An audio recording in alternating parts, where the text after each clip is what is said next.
As we discussed in another lesson, an anticipatory repudiation is a breach that occurs before the actual time for performance.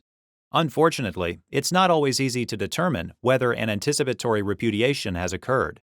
To reduce this uncertainty, Article 2 allows an insecure party to confirm another party's repudiation by requesting assurance of performance.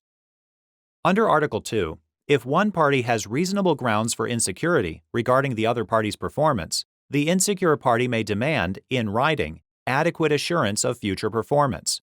If the insecure party's demand is justified and the other party fails to provide such assurance within a reasonable time not exceeding 30 days, the insecure party may treat this as a repudiation, and all the rules we discussed in our anticipatory repudiation lesson will apply. A party may have reasonable grounds for insecurity regarding the other party's performance if there's an objective reason to doubt the party's willingness or ability to perform. Although reasonableness is a function of all surrounding circumstances, relevant factors include the nature of the contract, the parties' relationship, information gleaned from apparently trustworthy sources, and the counterparty's performance on the current contract and other contracts.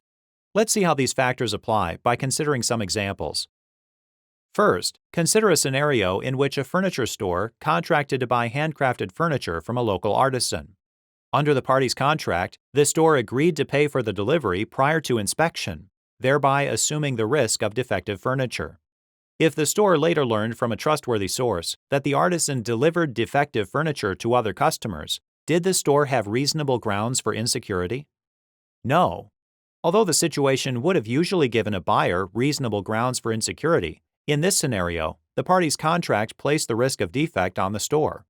Thus, the store couldn't avoid that risk by demanding adequate assurances from the artisan. Next, imagine that a farmer and a grocery store entered multiple distinct contracts for the purchase and sale of various types of produce, including turnips, zucchini, and tomatoes.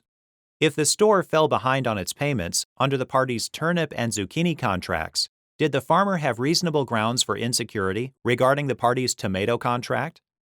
Yes. Here, the farmer had reasonable grounds for insecurity regarding the store's ability to perform under the parties' tomato contract based on the store's performance under the parties' other contracts. Thus, the farmer could demand adequate assurance of future performance from the store.